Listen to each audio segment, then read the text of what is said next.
the status of agenda and that all reports be received. So mover for that, Councillor Patterson, seconded by somebody. Councillor Wollerton, all in favour, aye. Against, carried. Thank you. Any disclosures of interest from anybody for this agenda? Doesn't appear to be. So the item 4, confirmation of the minutes for the 29th of November. Mover, please, and a seconder. Councillor Beck and Councillor Maguire, all in favour. Aye. Against, carried. Jackie, did you have something, Councillor Church, something to say? Yeah. Thank you, Madam Chair. Just on page 13, the resolution around the Pokeno and Tuako, the second part of it, I think there's part of it missing. Part of the comments are missing, perhaps. It just goes authorisation fee dash. We'll look into that, Councillor. Thank you. I can't quite pick it up quickly, but if it's being looked into, you're happy with that. Okay. So moving on then to the action register, which is on page 16, 17, 18, 19. Any issues, comments that have come out of the update, the status updates for anybody?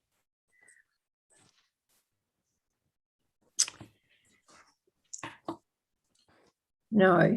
I think we've just got Clive rejoining. I beg your pardon?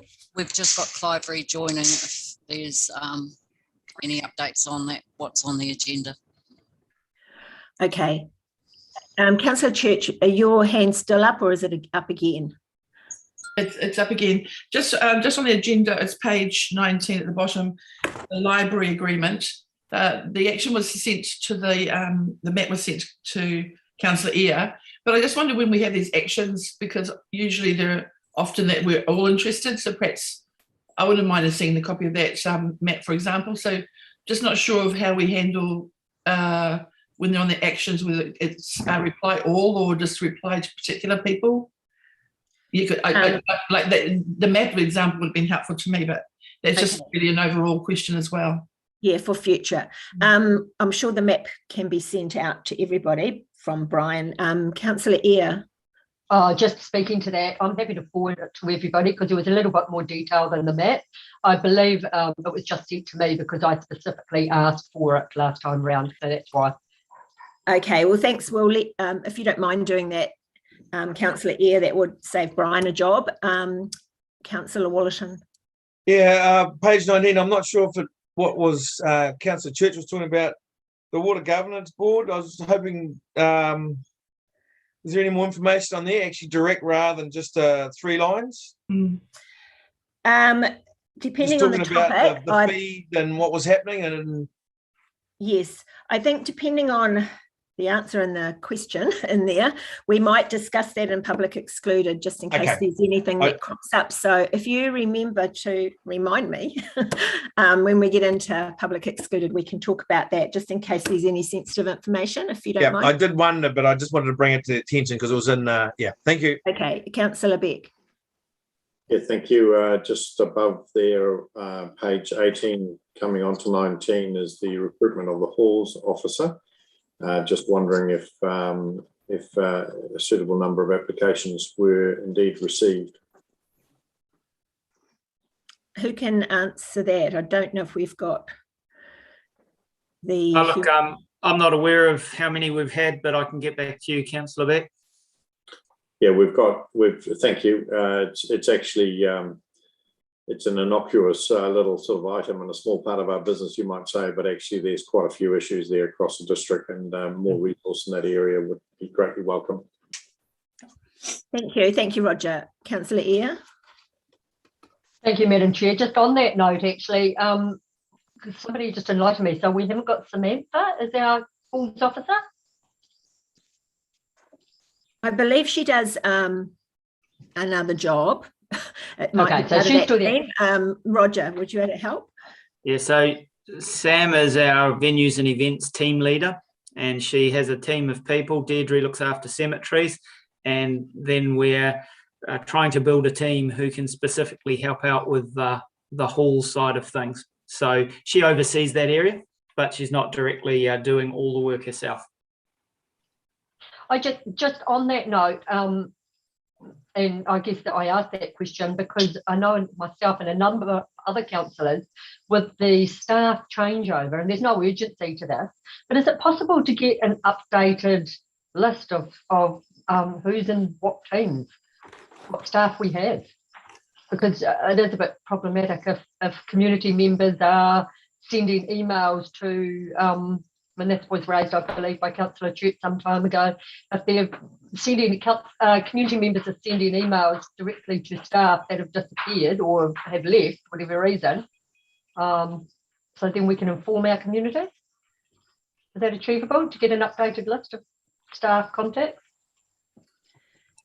It might be a very big list, Councillor Eyre. I think it maybe needs to be honed to people specific.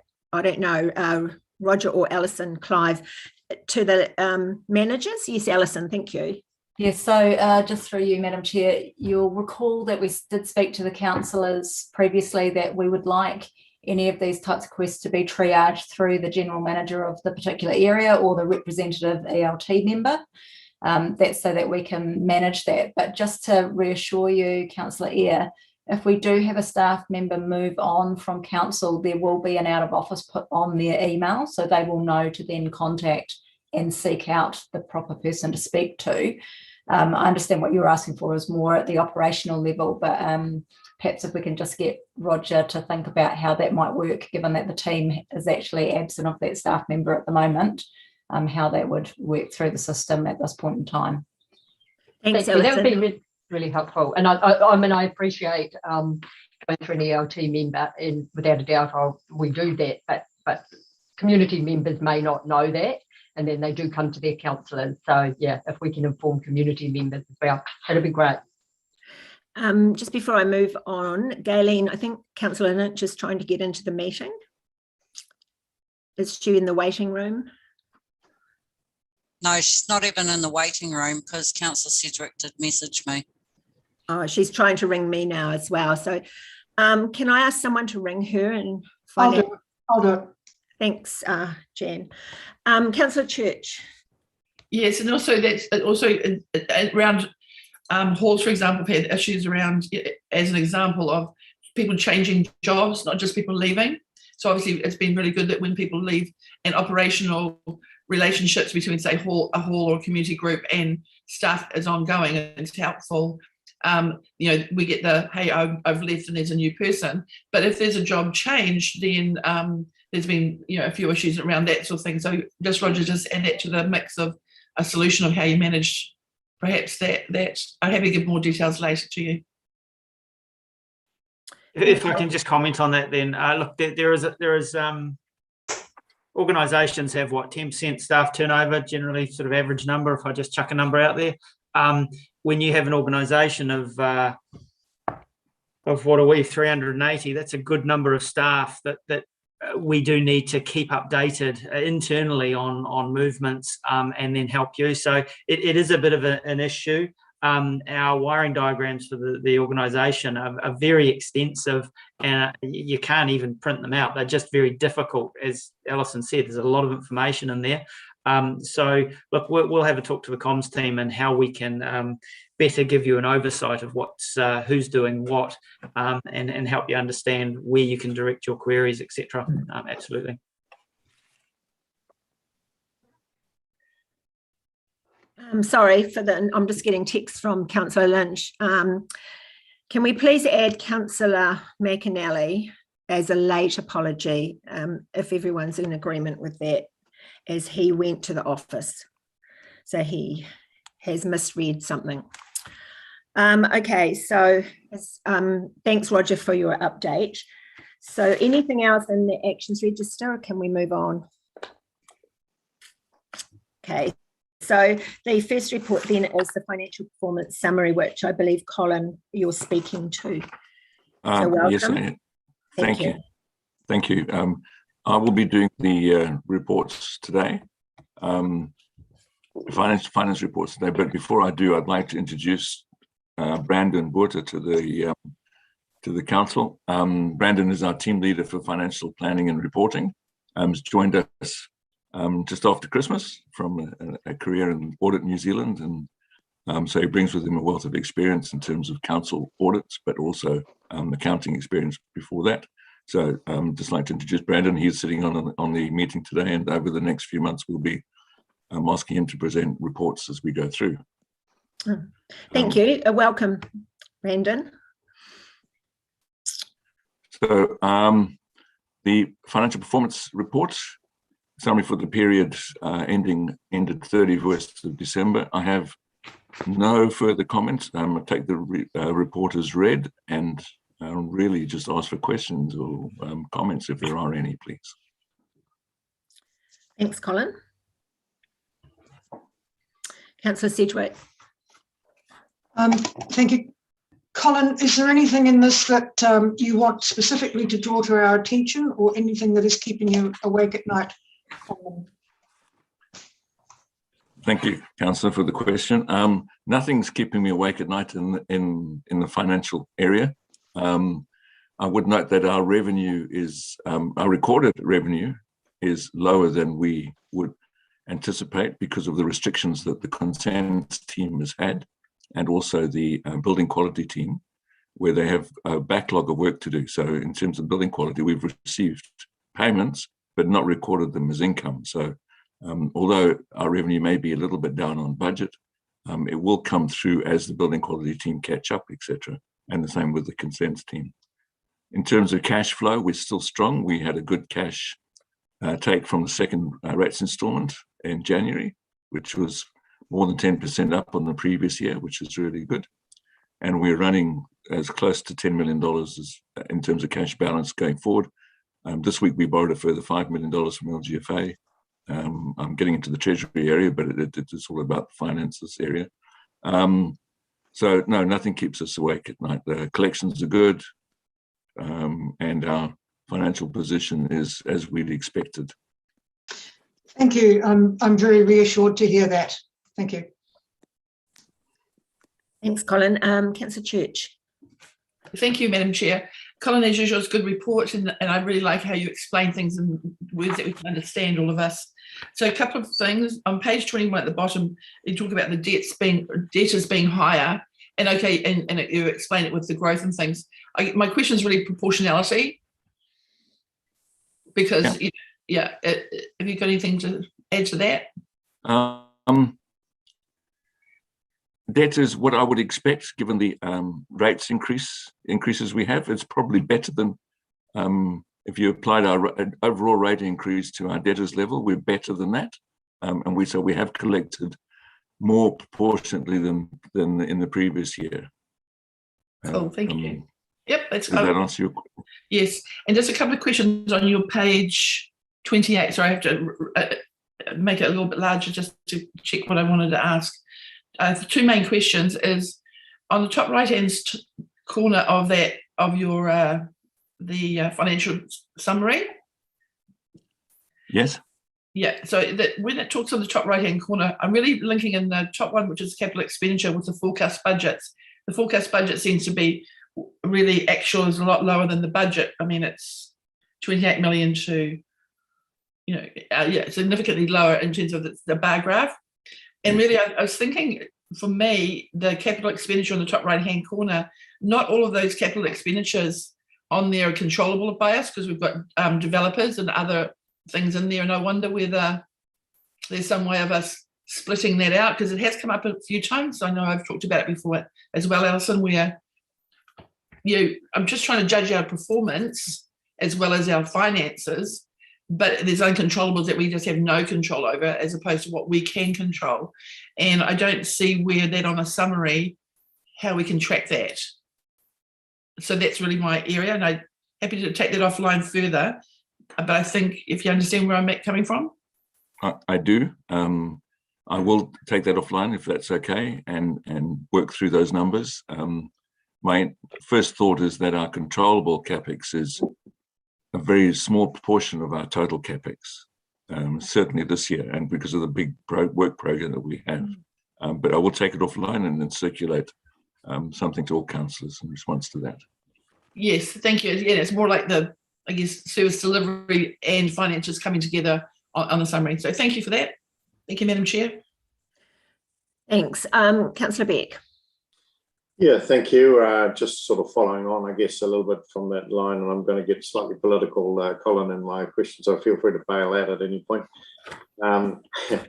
So with rates income up, higher than expected, capital spend is down, is lower due to delays and us being able to get to some of those projects. Expenses appear to be fairly well controlled. That leaves us in a strong position from a cash point of view, and we're managing our books well. I guess from a ratepayer perspective, you might be saying, oh, goody, does that mean we won't have to charge quite as much next year, or some of those anticipated rate increases don't quite need to be at the levels forecast because of the strong position that council now finds itself in? Any commentary? My initial comment, councillor, would be that the capital expenditure work that has not been undertaken, was delayed, is still in our work program. And the underspend to date, if you want to call it that, is basically reducing deficit reserves, which will go up. Further deficits will increase once we get those projects underway and start spending that money.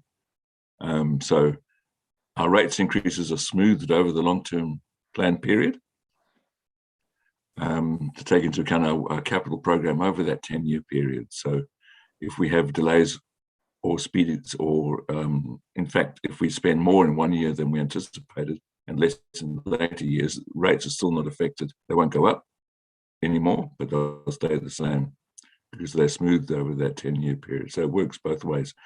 But I take your point. We're in a situation where we are not spending our capital program, but these projects are still in our work program and are still anticipated to be done in as soon as circumstances allow. You'll make a fine politician, Colin. That was a great answer. And the vesting of capital, specifically state highways, etc., also a little bit delayed, but that doesn't really affect, well, cash certainly not. Is there anything else, depreciation or anything else that hits? So you're right. Vesting of capital, vesting of assets doesn't affect anything. It comes in as income and goes in as an asset, which is fine. No cash impacts. Depreciation. The only issue with delays in vesting is that we don't accumulate as much depreciation for the replacement reserves. So we're trying to keep on top of that, especially on these bigger assets. And we're working hard. You'll remember the last audit reports, I think before last, talked about delayed capitalizations. So we spend the money, but it's in work in progress. It's not depreciated. We're still very much in a better position now in terms of capitalizations. And so our depreciation charge is increasing, but we allowed for that in our plan. So that replenishes our replacement reserves, which allows us to spend more money on maintaining the assets. Okay. Thank you. Any further questions on this report? Alison, I presume you were happy with, you don't need to add to that? Yeah. Okay, we'll move on then to the 6.2 Treasury Risk Management Compliance Report. Is that you, Alison, or Colin again? That would be me again. Right. Madam Chair. So I will take the report as read. I'll just mention the two areas of non-compliance. Our actual borrowing costs are higher than budget. Again, this is a phasing issue. We take our interest costs from an organisation called Hedgebook in terms of our swaps, and they go up and down each month, and we didn't phase it quite correctly in our budget, but overall, year to date, we are in line with budget, and we're confident that by the end of the year, we'll still be well within budget. Our next external debt is pretty much the perennial. Unfortunately, we're at $95 million at the end of December. We borrowed a further $5 million this month. We anticipate, given the forecast expenditure, having to borrow further money, and we'll bring that back into. It's a silly thing to say, but it sounds counterintuitive. But the more money we borrow, the closer we get to compliance with this benchmark. Okay. I have nothing further to add. It's just take questions now, if that's okay. Thanks, Colin.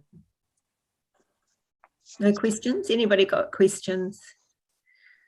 Apparently not. So thanks very much, Colin. I've got a question, sorry. Oh, sorry, Maxine, didn't see you. Yeah. Thank you. So the funding that we're borrowing, Colin, is that all budgeted or not? Yes, it is all budgeted. In fact, we're borrowing less than what our budget is, but it's certainly well within our planned borrowings. Thank you. Okay, we can move on now to the next report on page 36. So that's Lisa. Would you like to present that? Thank you. Welcome. Morning. Morning. So yes, these are our non-financial performance results through to 31st of December 2021. These include the monthly KPIs, so reported for the month of December, the second quarterly KPIs, and now includes the half-yearly KPIs, of which there are about 4. 65% of the KPIs were achieved, while 8% were within the 5% of their target for being achieved. Since the writing of the report, there was one unknown KPI, but that has since been completed. So I can just provide a quick verbal update here that it wasn't achieved. So that brings the not achieved KPIs to 27%. The commentary indicates that COVID-19, of course, has had a huge impact on some of our KPIs in terms of the ones that weren't able to be achieved, but they're also indicating optimism in getting increasing their results as alert levels change and have changed over this half of the year as well, the second half of the financial year. Any questions on any of the KPIs or results? Thanks, Lisa. Councillor Eyre. Thank you, Madam Chair, and thank you very much for the report. My concern is about governance, really, as councillors. And I guess concerning to hear that we, by all accounts, are failing in part. But my concern is that we actually can't remedy that unless we have some more specific detail. And I'm not talking about naming and shaming what councillors are doing what and what aren't, but it could actually be an issue that is easily overcome if we know more about their dissatisfaction. How do we understand more of that detail so we can improve? So for the KPIs that are around, say, the availability of councillors, those are undertaken by the resident survey, which there will be a report on the resident survey results. So I think that could facilitate a further discussion on that. So I would refer to that report section to kind of bring that up. Yeah, I'm not sure what else I can suggest on that. Yeah, I would like to see it pulled out a little bit more in detail if possible. And as I say, it's not about naming and shaming, but let's find out more about it so we can actually make improvements. Yeah, I get that. And I don't believe the resident survey, it's very much a scale question. So yeah, I'll talk to Reese Turner, who looks after the resident survey results, and see if we can figure out a way to come back and talk more about that. Thank you. Yes, thank you. I'm not sure if Reese is on this. Is Reese on this call? Not yet. He'll be coming in. He does have his report, I think, later, almost yes. directly after this this item. So he will be along shortly, so we can put it into the residents' perception survey discussion. Yeah. Thank you. We'll do that. Councillor Sedgwick. Thank you for your report. They're always interesting to read. I'm just wondering, how much impact COVID has had and the lockdowns have had on people's perceptions. And so I think it's an interesting report, but I'm not. I think it only reflects that point in time and not necessarily a generic trend. Just interested in your opinions on that. Yeah, absolutely. So I think what Reece will reiterate too is that it is a snapshot in time. So the survey is taken within each quarter. So the results could be slightly or completely different in the next quarter. And then I think it would just be about the year-to-date results at the end. The commentary can sort of give us more indications of how COVID is impacting our operational KPIs. But yeah, when it comes to the sort of survey and satisfaction, we kind of really just need to lean on the survey results on that one. Yeah. And I'll defer to Reece for that as well. Thank you. Great, thanks, Lisa. Councillor Wollerton. Yeah, if I go to page 37 and looking at the building quality and then reading the next page, it's talking about COVID's impacting not being able to do inspections. To me, that's part of council's core business. It's something that's very important. And I remember earlier we had the briefings talking about a different way we were looking at doing the buildings inspections. Has any of that come to fruition? Are we changing everything, or are we sticking to someone having to go out or not being able to go out because of COVID or people being sick? I remember mentioning or hearing photos and other recording ways of helping with that information. So and some commentary on that, please. Yeah, certainly. We are going to be progressing that. We're actually progressing that through our YLAS building cluster group as a group. So we're looking at the opportunities in that whole remote inspection area as a cluster, not as an individual council, to try and obviously make it more efficient.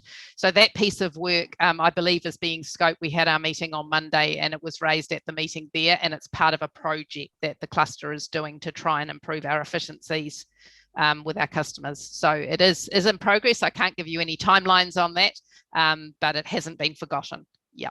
Oh no, that'll be good, because I mean that's basically that whole area is a fail, and it'd be good to get some green in there. Thank you. Yeah, there is, just to add to that, Councillor Wollerton, there is a piece of work being done by MB at the moment. They are completely reviewing the building consenting system and process, which we were given an update on Monday. And part of that is definitely looking at that aspect, the legality, the certification, all that kind of thing. So it's going to support the project that we're doing as part of the cluster, because it would be really good to have the legal backing behind that, that kind of information, and make sure that it's quality and certified. So, yeah. Thank you very much.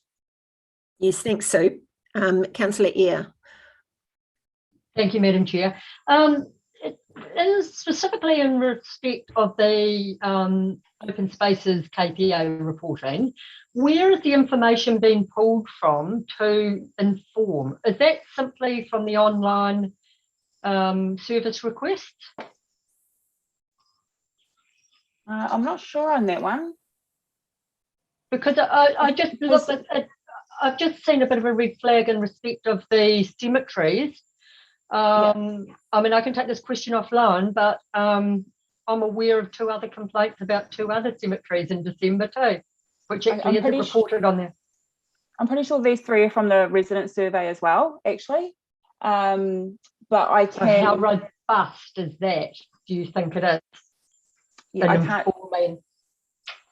Yeah, unfortunately, I can't speak to that. That might be something that Reece needs to speak to as well, or I might need to get I can maybe get the manager to provide some further commentary.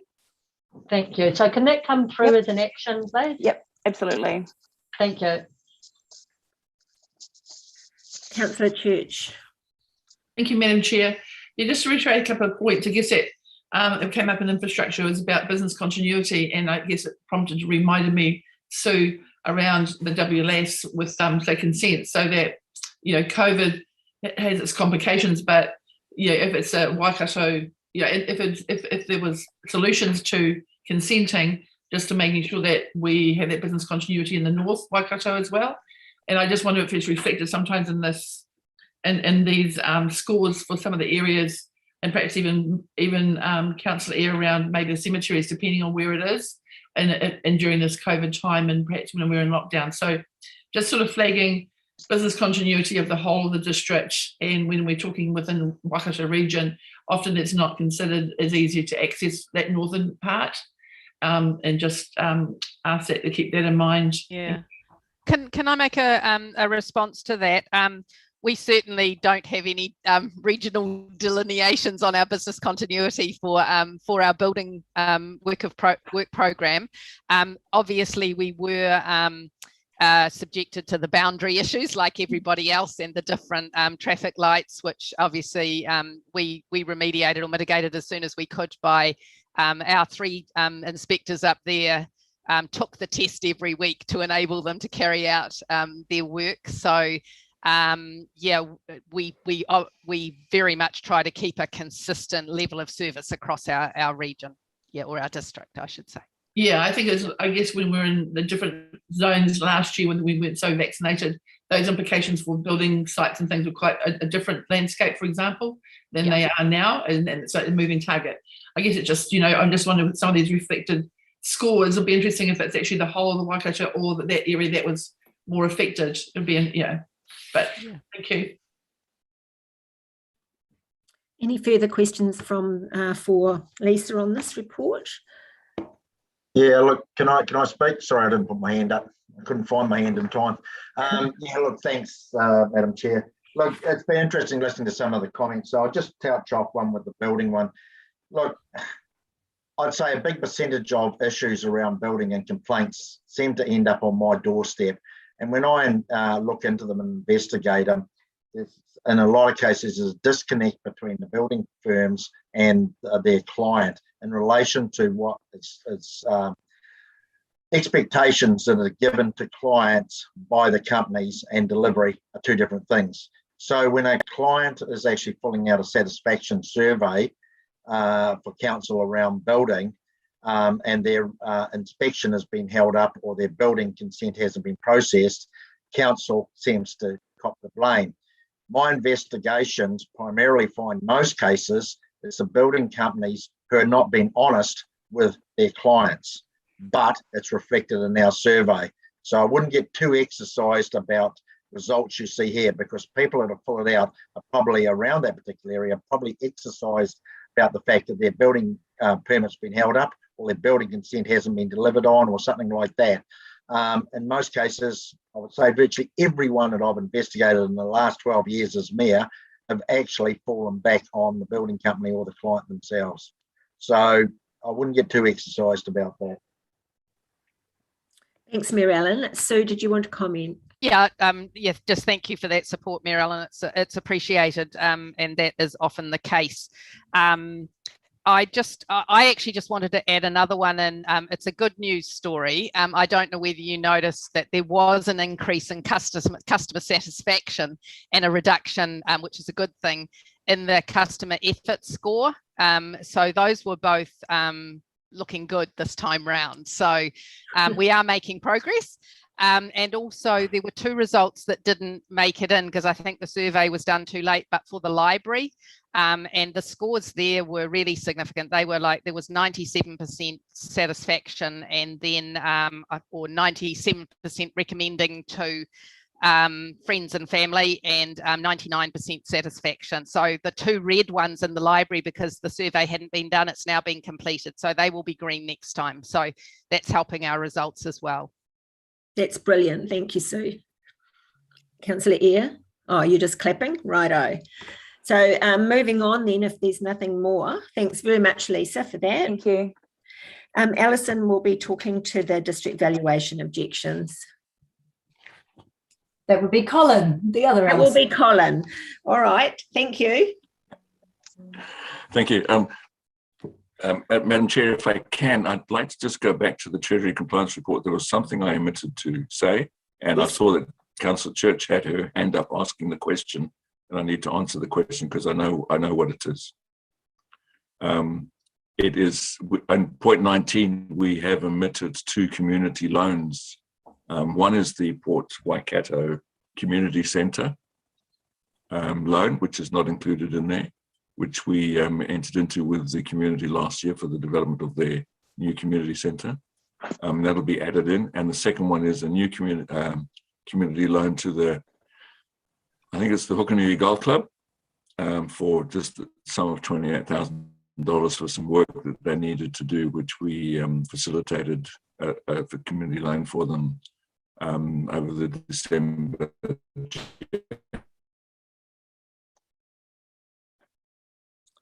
Yes, I'm not sure if it's me or if it's Colin, but I think he's frozen. Is that right? Everybody? Yeah. Thanks, Colin. We got that. If you can unfreeze somehow, we need valuation discussion. Might have to go back to the original, Alison. We might, yeah, Alison, that was a fortuitous or I don't know, psychic. So if we get Colin to leave and rejoin perhaps, so it looks like he's having internet issues. So happy to take the report as read. So you'll note that we're expecting to have the position finalised in February.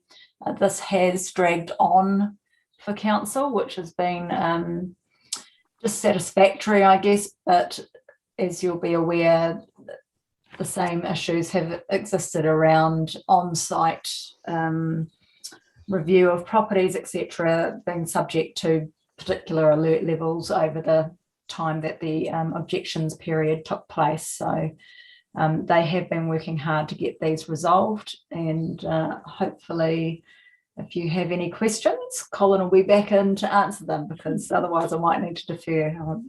Yeah. I have just a general question, Alison. So all of the people that objected, would they have been expecting to have a physical visit to their site? No, so it'll depend on what the objection is specifically. So some of them will request, and you'll note that actually a number of people actually object because their property they feel is undervalued. And so those are the ones that tend to want you to come out and visit in person. But we equally have the other thing where people don't want to pay higher rates, so they want their value to drop. And I'm not entirely sure what the process is on that one. So we should have some sort of answer by the end of February or early March. It's 2 weeks away. Yeah, so the outstanding objections were meant to be covered yesterday. I have actually got a message somewhere here from Colin. Can I just say something, Madam Chair? Just look, I think Alison's made a point here in relation to people wanting their valuations that have increased, that feel that they're going to be paying a packet more rates. As we found out last year in the LTP with certain people in Pokeno who believed, because of the revaluations and everything else, that they were going to be paying an equally percentage amount of additional rates.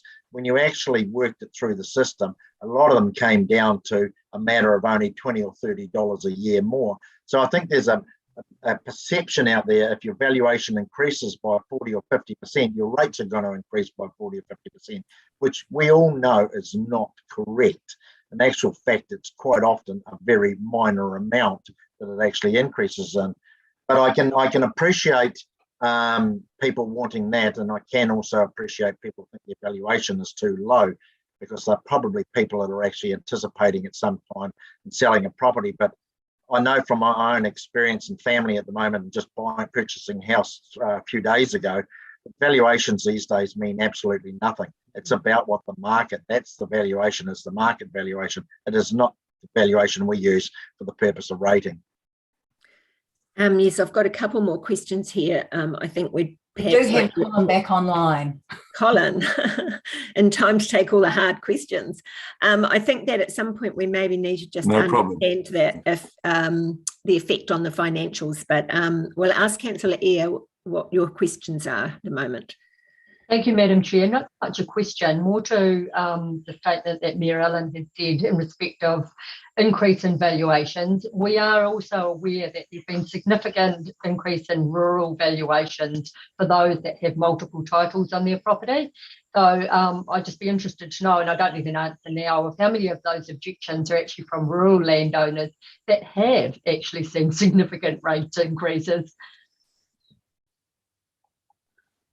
I can give you ballpark numbers on that. Hopefully my sound quality is okay. Thank you. Of the valuations that have been done so far, we actually have an uplift in value overall, small, but and that's largely in line with what the objectors requested. Of the valuations still outstanding, these are largely people, objectors who wanted their values down, and they are largely rural. The one particular family that has a number of holdings in the Pocono area is in the bucket of having multiple titles on their land.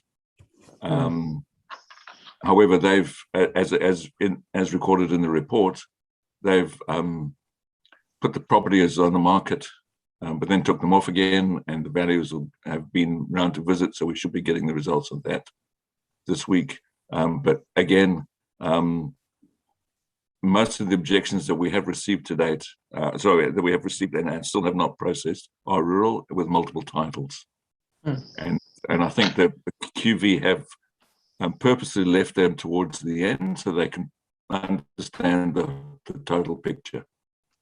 Thank you. Councillor Smith?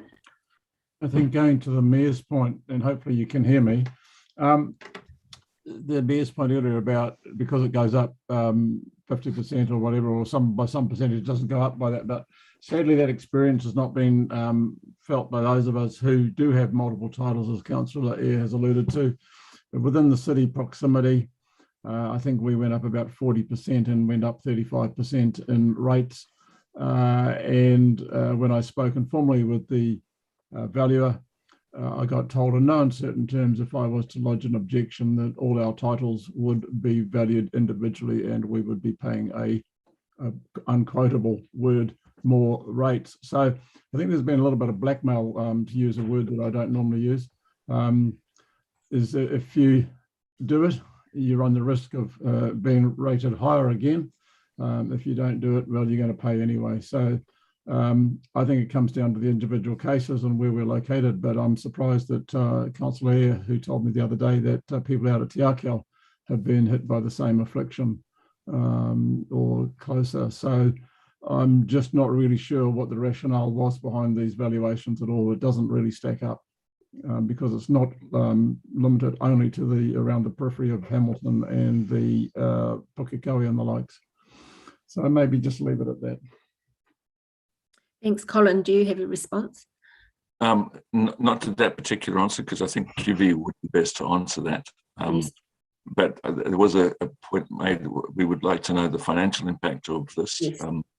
And I did a calculation last night which said that our maximum exposure in terms of our general rate is in the $60,000 mark.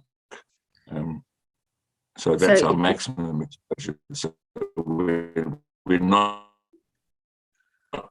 hugely at risk. It just creates a huge workload for the rates team to get all these through and answer queries and all that sort of thing. So it's more an efficiency negative than financial negative. Oh, that's good to know. Thank you, Colin. Sorry for the extra work, though. Okay, any other questions about this report of Colin or Alison? No. All right, thank you for that. We'll move on then to the next report, which I've lost my track here, the Civic Financial Services. Is that you again, Colin? Or Alison this time? It's just me. So apologies to the committee. So the template for these papers changed at some point in time. So I use the older template. So you haven't got any background in here, but just a reminder that Civic Financial Services is owned by the majority of the local councils in New Zealand, of which we have a very small shareholding. So this is just a statement of intent that they have for this year, just for the information of the committee. Thank you. No questions on that. So if that's the case, we'll move on then to Reese's report, the Residents' Perception Survey. Welcome, Reese. Are you here somewhere? Yes, there you are. Thanks, Madam Chair. Hi, everyone else, councillors, council staff. I guess the purpose of today's my session with me is, I guess, to give you a bit of an update on the Residents' Perception Survey. So obviously we've made a few changes over the last six months. We've gone to a new provider, and today's report is, the purpose of today's report is to ensure that you guys have a good understanding, I guess, what changes have occurred, how as a business we, I guess, are tackling the information received through the resident satisfaction survey, and how we go about analysing that information, because we have about 800, I guess, data fields we receive on a quarterly basis. So we've obviously looking at how we utilise the information we have to understand and create actionable insights and actions from that piece of data that we capture. And so in terms of, I guess, the last results, so we've captured the information, and I've gone through and determined, I guess, where our significant improvements lie. So obviously we've seen over the second wave, or the second quarterly results in this financial year, we've seen a bit of increase in significant increase or improvement in the financial management, how our residents perceive the fees and charges being fair and reasonable, and also, as Sue alluded to earlier in this meeting, that we've seen some good increases across all of our customer experience and satisfaction scores in terms of how we're resolving matters over the last quarter. In terms of the areas where we've seen a decrease in resident satisfaction, they sit in places like cycleways, how the footpaths, roads have been maintained, some increased dissatisfaction around the legal dumping, graffiti control, litter, animal management, and community halls. So that's, I guess, where we focus our main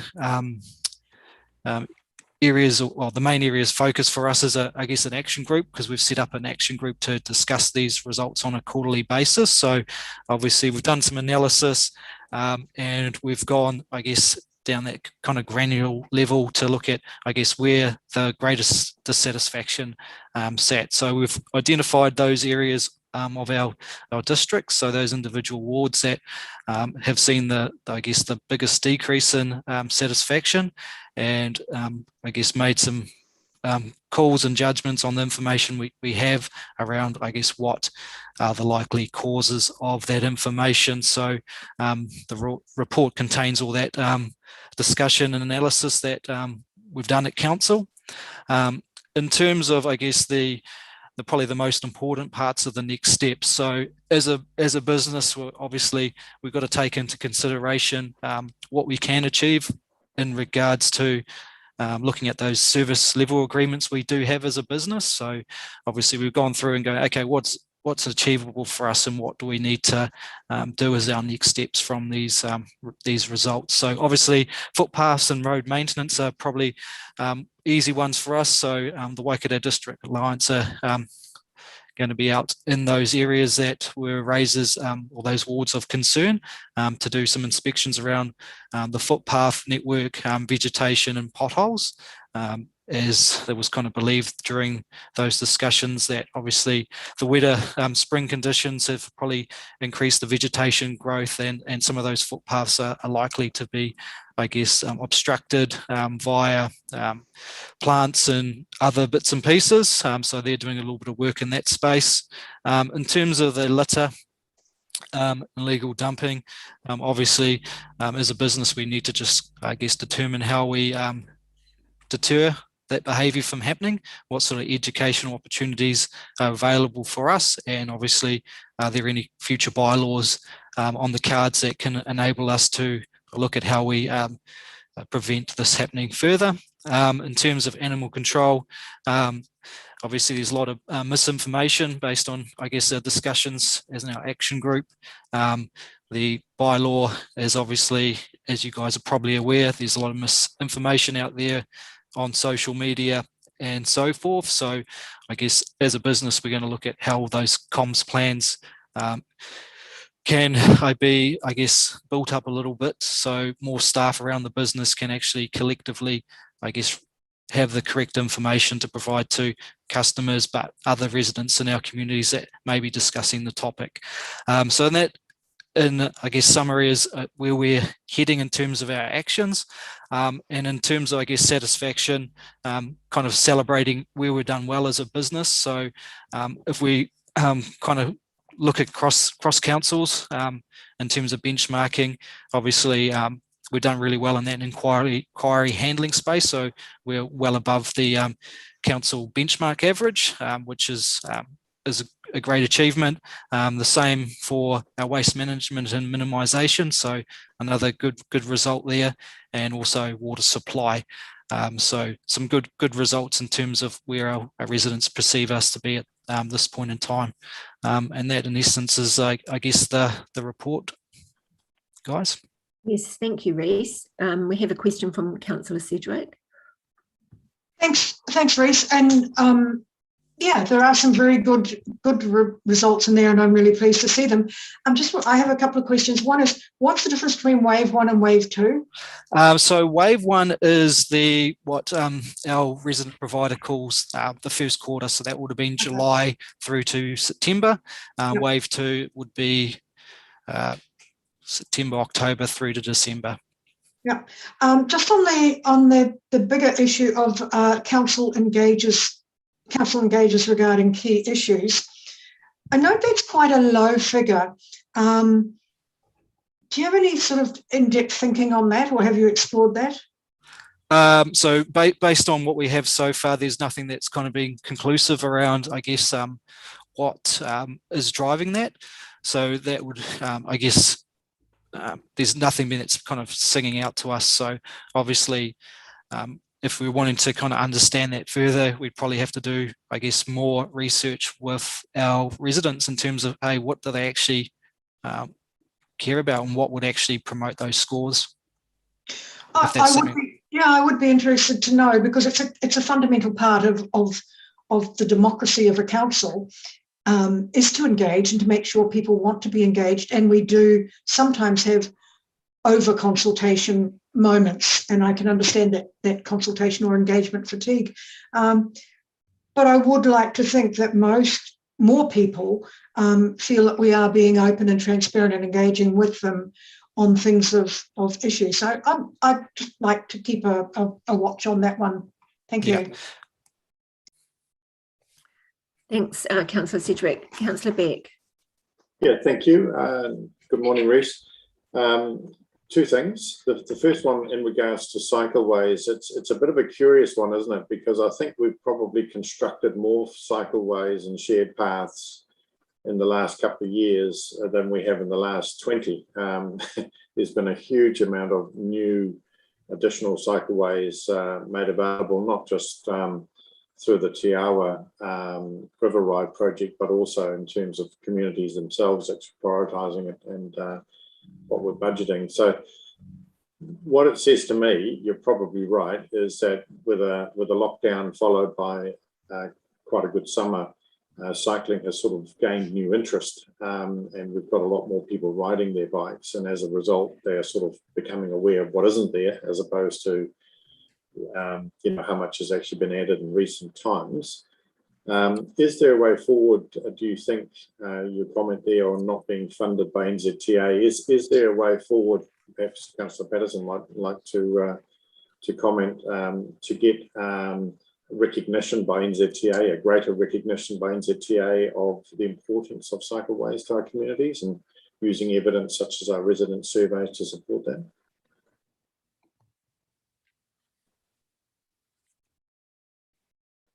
Through you, Madam Chair. Yep, no, that's fine. Yeah, there is, through the RTC committee, which is coming up Monday again, another meeting there. I will definitely raise this, but there is a significant push for cycleways, strong advocating from RTC around that area. Currently at the moment, or has been for quite some time, as we all know, Waka Kotahi's financial position's not as strong as what it has been in the past, and so trying to get extra stuff is pretty hard, but definitely advocating in that area. Thank you. That's sorry. Yeah, and I also note that through the Tower Cycleway process, through periods, etc., you know, they're doing a lot of investigating into extending that further north as well. So see how that goes as well.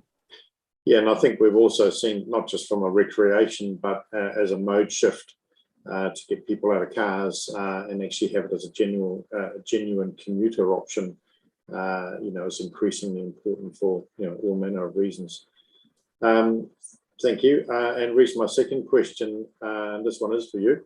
I note your comments down the bottom there on community halls and the possible impact on the vaccine mandates having resulted in decreased satisfaction with access to halls. I'm just wondering, is there any thoughts that you have around, you know, should we brace ourselves for greater impact in the next survey? Because of course it's not just halls that are affected by the mandates, but it's a number of our public spaces and facilities, including libraries and pools and the like. No, that's probably an interesting one. So I think it will probably either go either way. There is a potential that the next quarter, when we receive that, we may see, I guess, a little bit of a decrease again, or depends on, I guess, where those surveys go to. If they end up on, I guess, people's laps who are customers and vaccinated, their perception will be a little bit different than if the I guess the randomized order of where things go. So it could go either way, but there is a potential. We are seeing I guess a number of complaints coming in around, I guess, our facilities and the mandates and the passport. So there is that, but that may be more, I guess, transactional rather than perception. So it will be a kind of wait and see on that one. Yes, and I think that, you know, it's a bit of a tricky space, and perhaps we'll work our way through the other side of the Omicron wave, and the world will look a little freer again. But in that interim period, I know that we've largely let halls themselves determine their policy. And similarly, I'm aware that on a number of our sports grounds, it's actually the organisers of those events, those sporting codes or associations, that make the rules. And we actually have, you know, because it's an open space, don't have the same mandate requirement necessarily. But I'm sure people will say, hey, it's a council park, why are council doing this sort of thing? But yeah, just want to keep an eye out, and perhaps in doing the next round of surveys, teasing out a little bit, you know, what is actually the cause or the driver of a possible drop in satisfaction. You know, maybe a follow-up question or something like that. Thank you. Yes, thank you. Mrs. Moana Tufangai. Thank you. Mine is more of a general question. I was wondering what the relationship is between these survey results, the resident perception survey, and the non-financial performance results, because they sort of match. So we've had commented already today by Councillor Ayres about the governance results and how they seemed a little bit lower than we would hope. And then we've also had comment from Councillor Sedgwick in the same vein.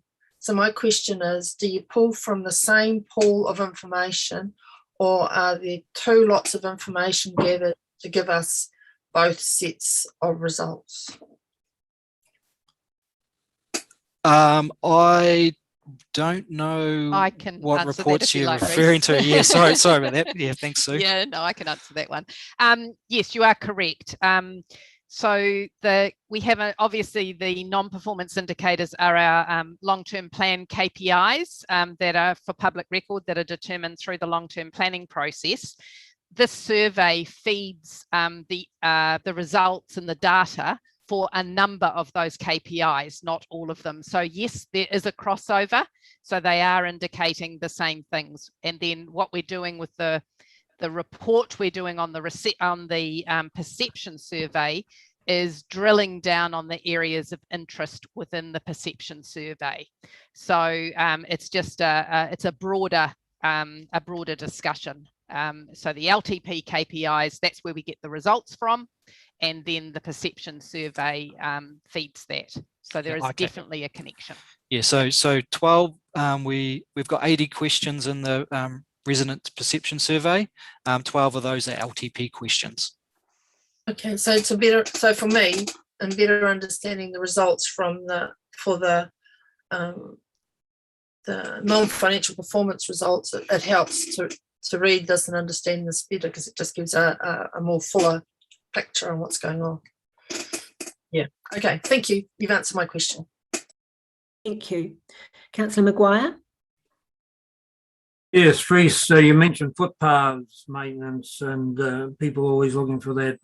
I think it's very essential that we keep a good focus on that, because I tripped on where the footpath is cracked and one side and the other.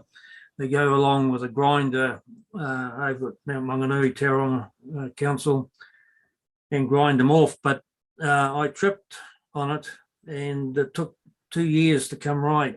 So you can get quite long-term injuries from it, and it's still not 100%. So it's something we should really focus on. It's in the minds of most people, it seems a minor thing, but it isn't.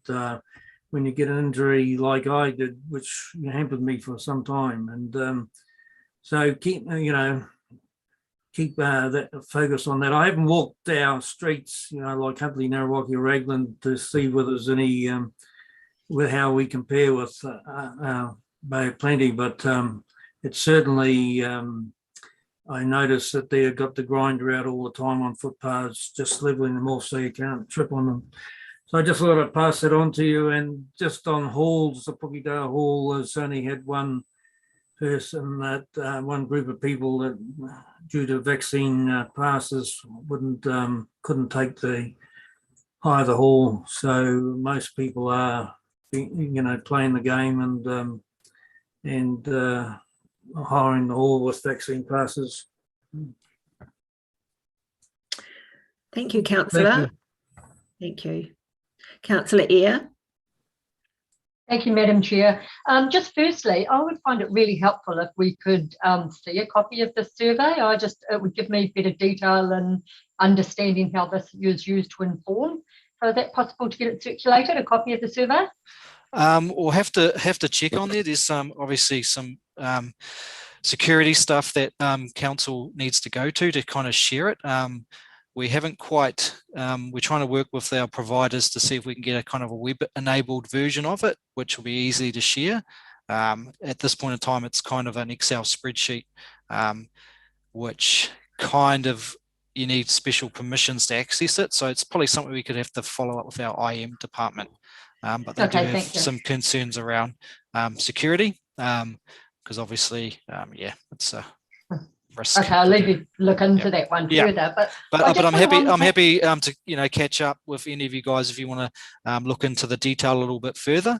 In terms of if you've got specific questions around something or this or that or your ward, feel free to get in touch and we can have a 20-minute conversation or whatnot. Thank you, Reece, because that was actually going to be my next question about essentially unpacking my query earlier around the performance of councillors and the accessibility to those councillors. In order for us to make improvement there, I just feel we need to know more detail. So is that because they feel they're not getting good representation, they can't get them on the phone, those councillors aren't visible enough? And I go back to, we need to know which one of us is it, and not, as I say, not in a public forum, But maybe we need to actually find more detail on that so we can overcome some of those barriers and hurdles. Yeah, so I guess from what I've kind of seen, we haven't seen any significant changes in that space. It's stayed within the same 5%, both survey results.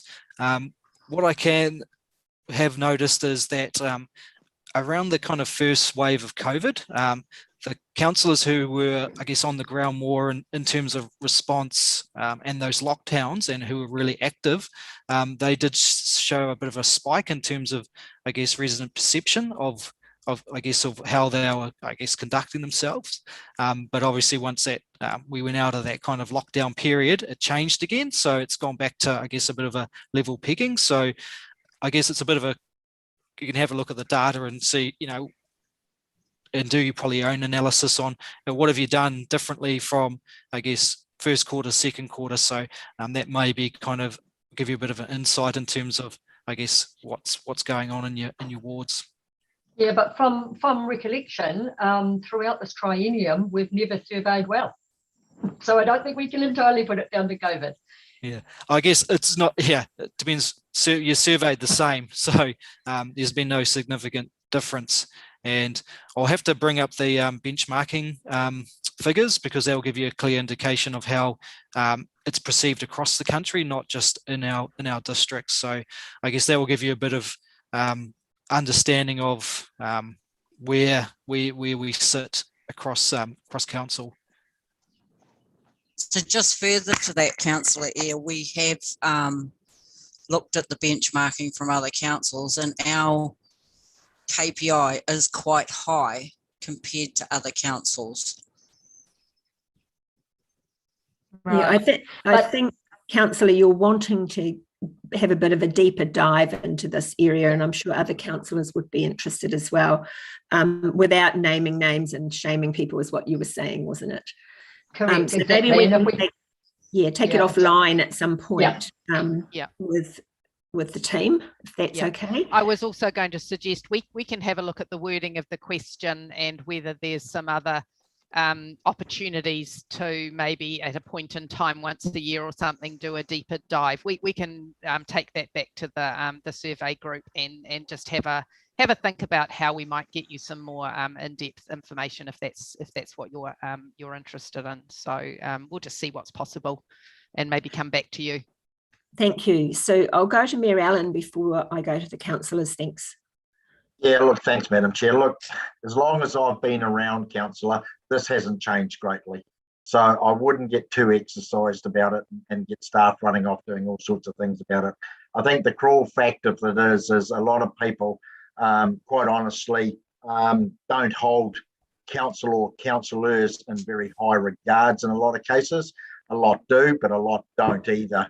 And probably that's the fact is they have to pay rates, so they don't like you to start with, and it makes it very, very difficult. So I wouldn't necessarily get too exercised about these results. They haven't changed in the 20 years I've been here, and I don't expect them to ever change. The only way they'll ever change is if you're dishing money out to them, but they're not paying for it. Thanks, Mayor Allen. Councillor I Walsh. just said that, Alan, because that's never changed. Yeah, I was on that point. I was going to say you'll know how good your job is in October. But anyway, moving on from that. So, not talking about that generally, but you mentioned that you've changed providers, and you've also have we changed questions? Will that have had an influence on the change between the last lot of results and this lot? Is there just some commentary on that, please?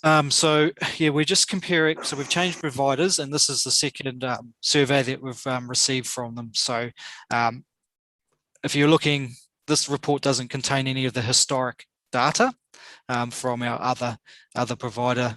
So I guess this is the questions are similar. The LTP questions are exactly the same, and then the majority of the questions that we're asking are similar to the last survey.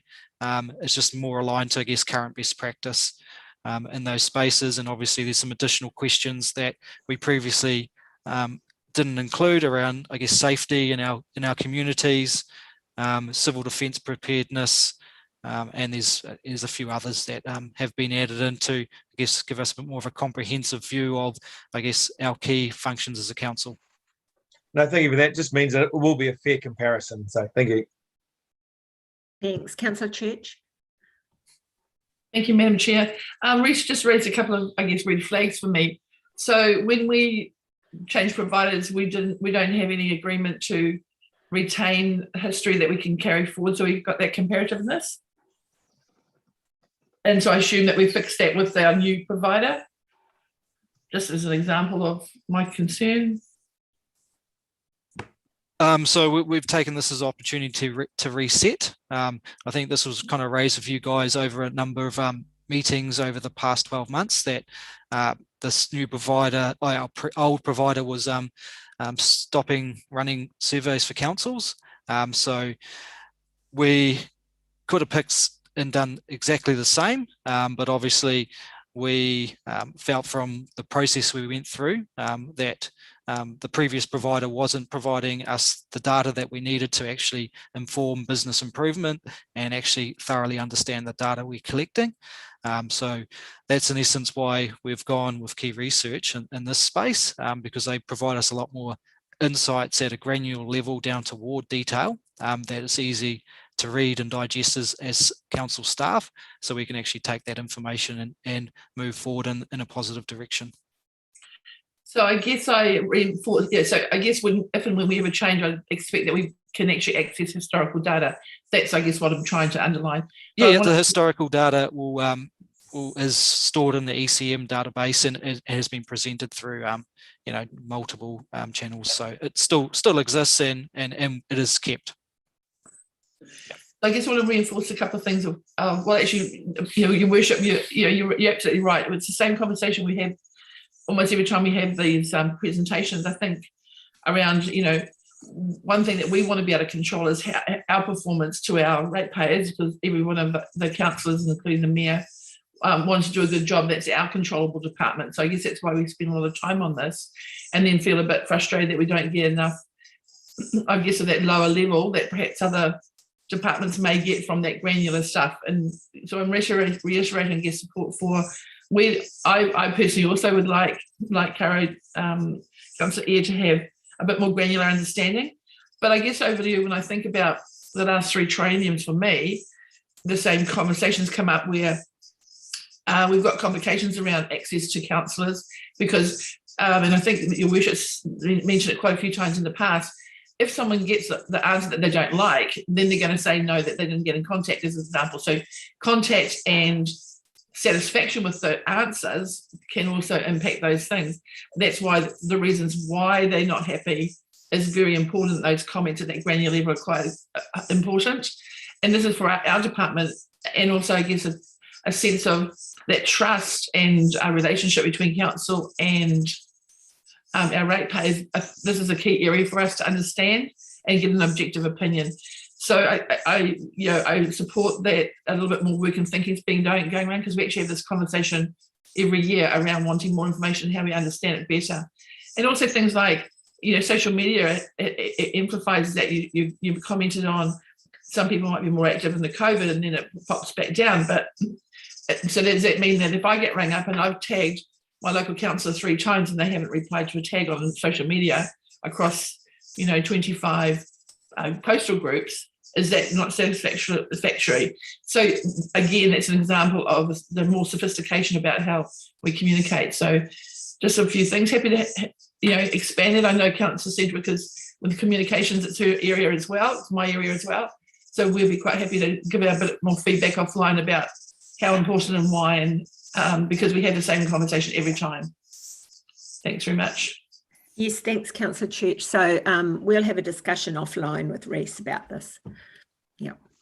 Okay. If there's nothing more for Rhys, was there anything? There was another point I thought that came up with Lisa's report we wanted to check with Rhys, but I've forgotten what it was.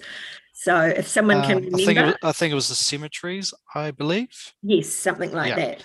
Yeah. So the cemeteries is pulled out of the LTP.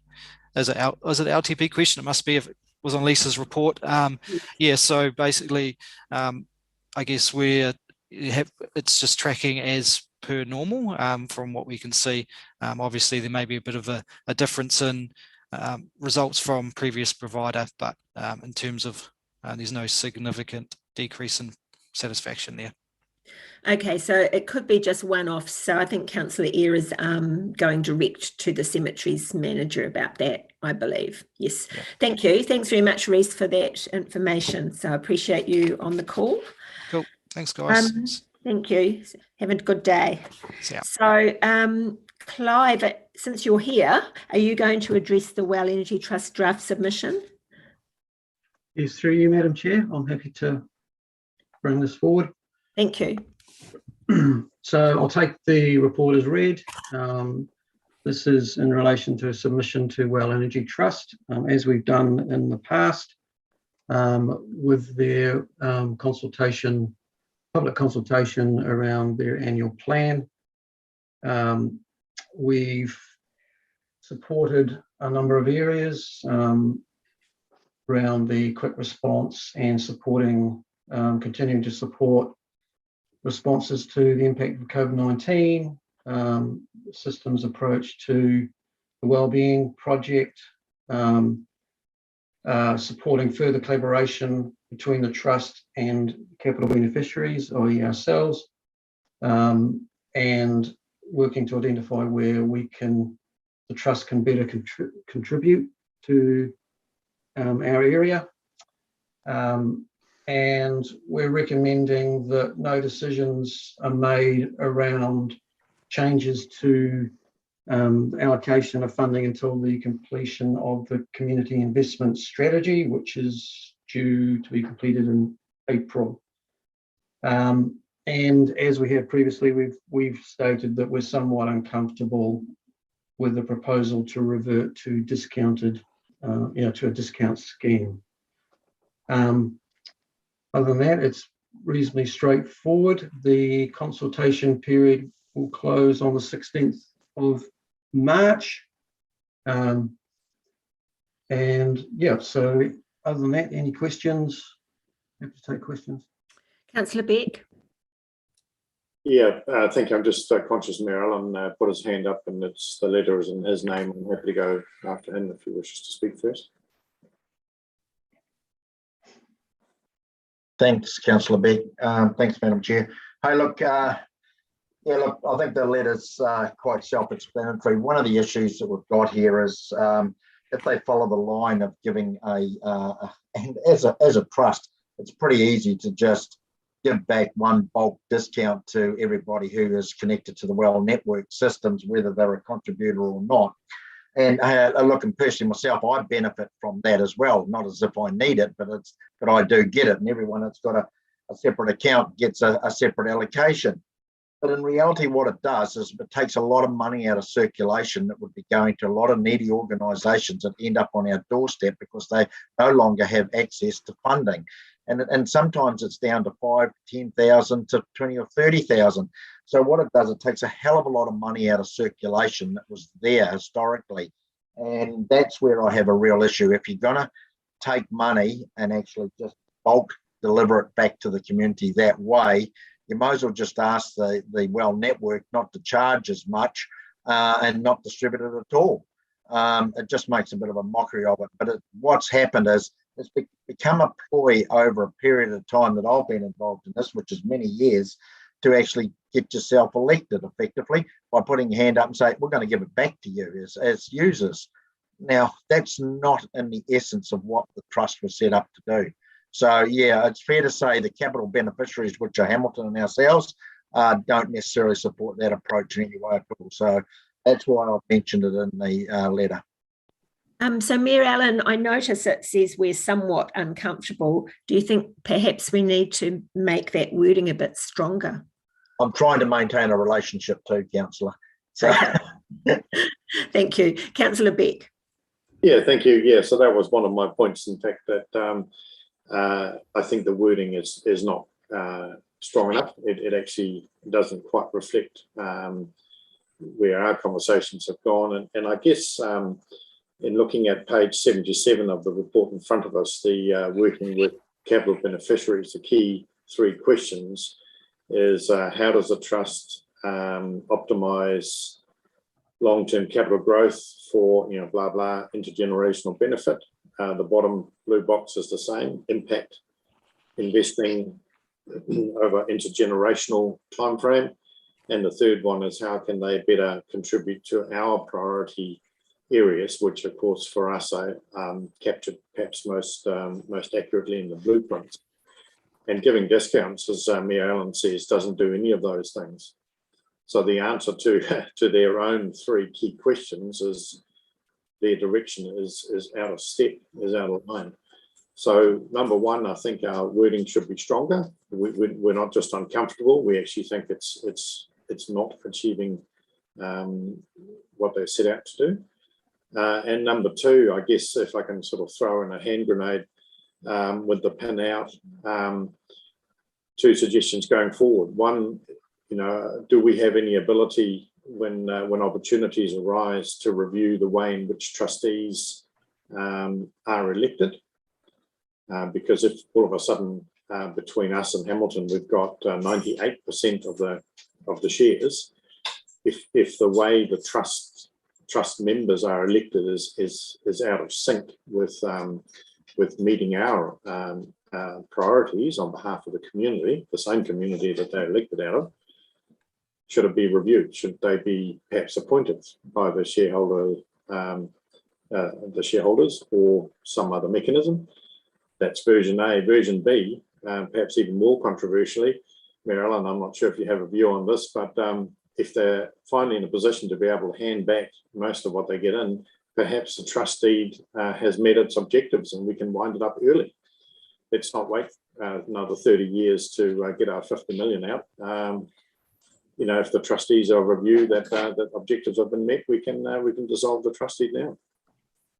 I'd suggest the other capital beneficiaries would be right on path for that, because the core value here is huge, and it doesn't come back to council's ownership control for about another 50 to 60 years yet. So, but in the meantime, we've got the situation. And look, you've actually raised an interesting point about how people are elected, and I don't know whether we've got any ability or not, unless it was probably challenged through legal proceedings.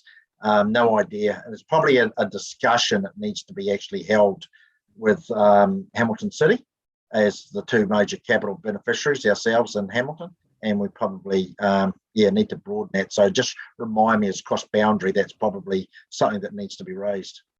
Yeah, I think that would be a great forum in which to pick up the conversation in the next cross-boundary meeting with Hamilton City. Thank you. Yeah. Thank you. Thank you, Councillor. Councillor Smith. Well, both the two previous speakers have probably stolen my thunder. Councillor Beck and I and others on the funding committee discussed the very thought of the trust having probably already met its objectives, and perhaps the work we're doing with our blueprints and our thoughts of how we fund that and the likes would be better aligned, and the district determine its own support of various issues rather than having some foreign controlled trust deciding what's best for our community, and that we should all be on the one page. And we have discussed that, bringing it back into our wellbeing trust or whatever form it takes, but to give weight and support to the vision of our communities and their aspirations, and targeted to those aspirations going forward, whereas we were totally reliant on an external trust to do that. And I'm not sure that what there's proposing is going to achieve that. So whilst I probably wasn't going to suggest strengthening the words at the moment because of as the Mayor said, the relationship going forward, it would be despicable if we got into a situation where we had trustees who are completely opposed to our views and that we had no relationship. So we need to be careful going forward, but I think it's time, as the Mayor said, in that cross-boundary committee and looking at a way forward. So I'll leave it at that. Thank you.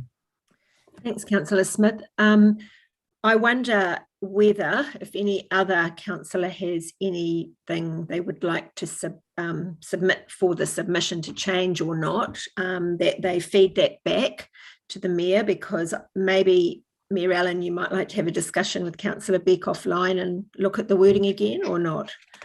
Well, I don't even, is this gone, Clive?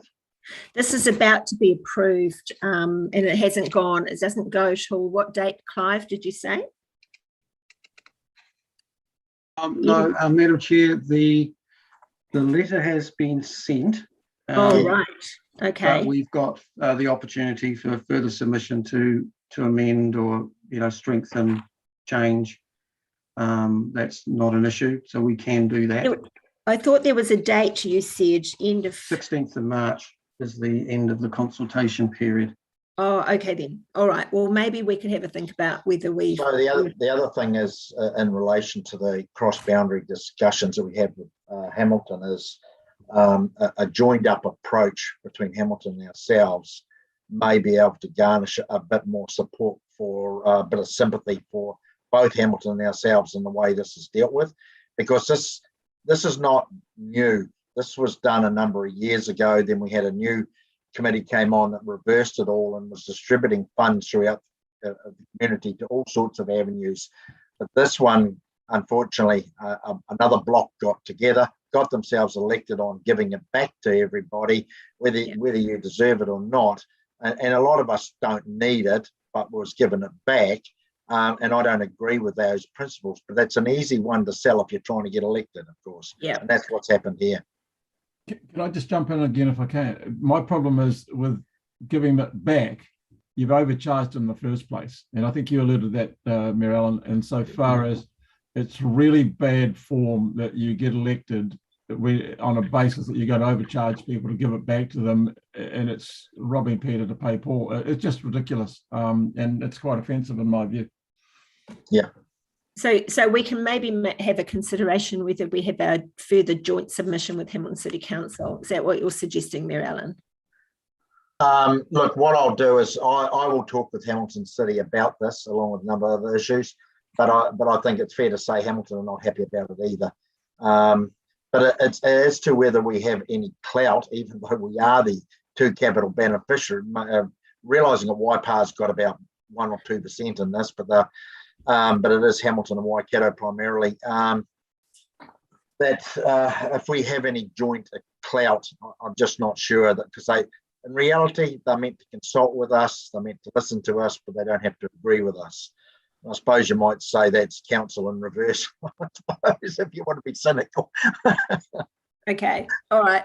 Well, in that case, look, we'll go to the recommendation, which is to approve the submission to the Well Energy Trust draft 2022-23 annual plan. So I need a mover and a seconder. Thank you. Well, hang on. So are we not looking to amend that or to review the wording, and we've got time? This letter has gone, so this is retrospective. No. Am I getting confused about this? No, the letter is gone, so submission is closed, but it's not necessarily about what's written here. We do have some good contacts within the trust that do support our view. It's just the majority don't, and they were elected on the don't side of it, I suppose. And I suppose it probably comes down to how Hamilton ourselves could actually approach this around getting a change to that approach. So we still have to approve, I believe, this retrospectively approve this letter that has been sent. So that's the only action I'm doing right now, and the rest can be taken offline. All right, Madam Chair. Well, I'm happy to retrospectively approve this letter. Thank you, Councillor Beck. Can I have a seconder, please? Councillor Sedgwick, are you seconding or speaking? I actually share your confusion because it says submissions open 23rd of February to the 16th of March. So, but I'm happy to second the letter. Yes, we're seconding the letter. It's probably not good form to try and change a few words in it now. Yeah. Yes, exactly. So we're on a roll. All in favour? Aye. Against? Carried. Thanks very much, and I'm sure Mayor Allen will take that up offline with appropriate people. So now we are moving to the approval for the consultation of the Ragman food waste collection. Is Phil talking to this? Are you on the line? Yep, he is. I can't. I can't. Yep, Phil's there. All right, I've just unmuted. Hi, welcome, Phil. Could you please just run us through this again? We've recently had this discussion, but yeah. Thank you, Madam Chair, and good morning, councillors. First of all, let me apologise if my internet's a little bit unstable, so I'll try and get through this fairly quickly.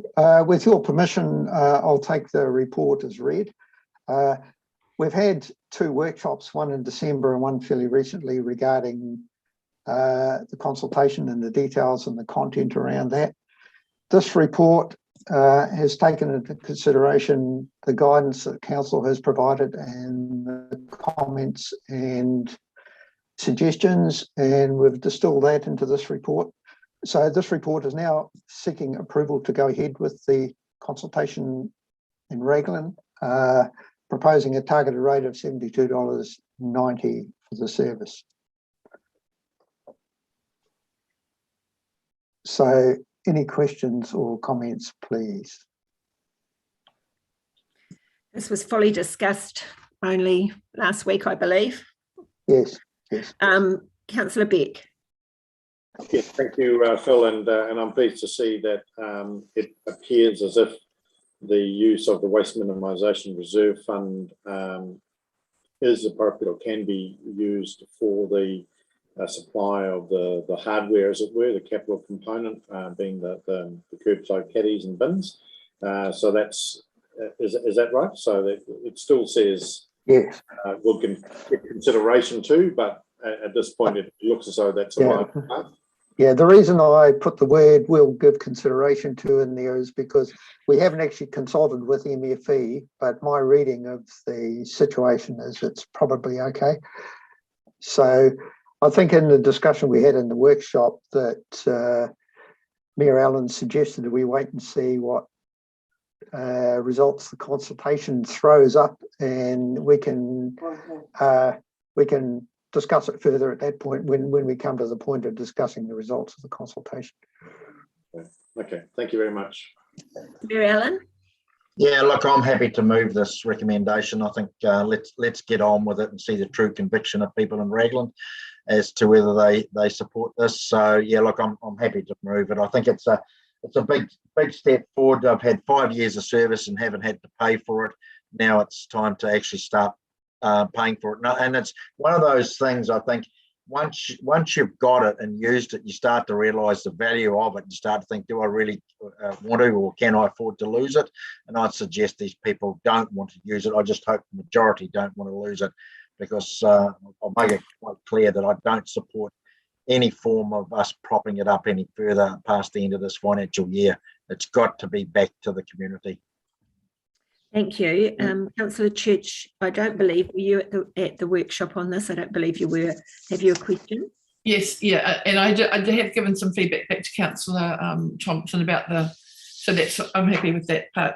I guess, but around the finances, I am feeling a little bit weary, and then what I wanted to get some understanding, if it proceeds, it's using reserve money, what that figure would be. And I hear your comment, Phil, around we'll wait and see what the submissions come out, but I would have thought if we're presenting out a project that we have a little bit more financial sturdiness around what those project implications are, because only there's a 50-50 yes or no.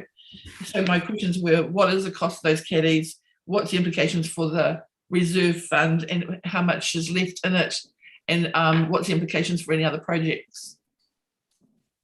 And I'm surprised if council wants to put that project out with consultation and has financial consequences without actually having that presented. Would you like to speak to that, Phil? Yes, yeah. Well, when the service was introduced back 2 years ago, all the caddies were supplied, excuse me, as part of the proposal. So most of the current residents already have caddies and bins. So when we're talking about using the Waste Minimisation Fund to support purchasing new caddies, it's really just new users coming online. So we're not talking about resupplying 2,000 ratepayers that are already existing with caddies. We're just talking about the new houses that come on stream that may want them. I've done a bit of digging into the caddies. There's one supplier and there's one agent in New Zealand. The caddies are actually manufactured in Britain, and there's a supplier in Auckland that seems to supply most councils. I've approached Hamilton City Council to see if we can piggyback on their order and get preferential pricing. But roughly the curbside ones are about $18 to $20 each, and the kitchen caddies are slightly more expensive. But that's the list price. We hopefully get them a little bit cheaper than that. Yeah, I'm sorry. For me personally, that's not a full enough financial situation scenario. But I'm happy to have that discussion with finance later or the department. But also the other part that's come up, and this will come under the waste strategy, I'm sure as well, is so those are up to 5 years old, some of those caddies, and so I know with recycling bins, for example, that we've council's gone out with plastic, and for various reasons they get broken, destroyed, and even just deteriorating just over time with maintenance and use. And so I feel there's actually implications that whether it's recycling or in those food waste, which I'm thoroughly supportive of, and the process that Ragman's been on, as to how people are feeling about the standard of those caddies and whether they need replacing, and those implications for council and how we handle it. So I think there's a bit bigger conversation to have around those things, but I'm sure we'll have that when the consultation comes back. But just flagging, plastic deteriorates, plastic gets damaged, and therefore what are those likely, other than saying to people to buy them, what those implications for council may be. Thanks, Councillor. Councillor Patterson, did you have some answers for her? Yes, I think I have. Thank you, Madam Chair. Councillor Church, this was discussed quite a lot at the workshop around the costs of these caddies, etc., sourcing in locally, where other councils are getting theirs from. And full your prices just then were quite a lot lower than we thought originally in that workshop. So that's really good to hear. There was also talk about new houses coming on stream, purchasing them. We felt that they should be provided just like a recycle bin is provided, and when new houses come on stream. So there was a cost around there, but and there will be some replacements where people have lost them over the time, but the service is still currently going, and we just trying to encourage more and more to come on, get all of the houses on stream. So we felt as though the cost was quite minimal at that stage, and I'm very comfortable that it's probably not as much as we originally anticipated around the cost of those caddies. So I'm happy to second that. Thanks. Hope some of that discussion helps. Thanks, Councillor. Councillor Beck. Yeah, I was just going to add my support and second the motion, although Councillor Patterson jumped in just before me on that one. Well done. So on that basis, don't really have too much more commentary on this, other than I hope it'll be well supported, because it's, as we know, at a national level, food waste will probably have some firm direction from government shortly. And of course, there is a saving to individuals in avoiding putting it in the general rubbish bag, unless people have their own composting or chickens or something like that. I would also urge the waste minimisation team to continue to look at piggybacking on Hamilton services within that part of our district which bounds Hamilton City. Where I am here and in my ward, we are literally 5 or 6 minutes drive from where food collection is picked up curbside by Hamilton City inside their boundary. So surely there must be a conversation there to be had, and possibly the same might be true in the north of our district, where Auckland may have some initiatives that I'm not aware of. But yeah, this is the way of the future, and I very much support it. Thank you. I have a mover and a seconder, and we have the motion my pages are all up the WAP actually, so you know which one we're talking about. So I'd like to put the motion. All in favour, raise your hands. Thank you. Any against? No, motion's carried. Thank you.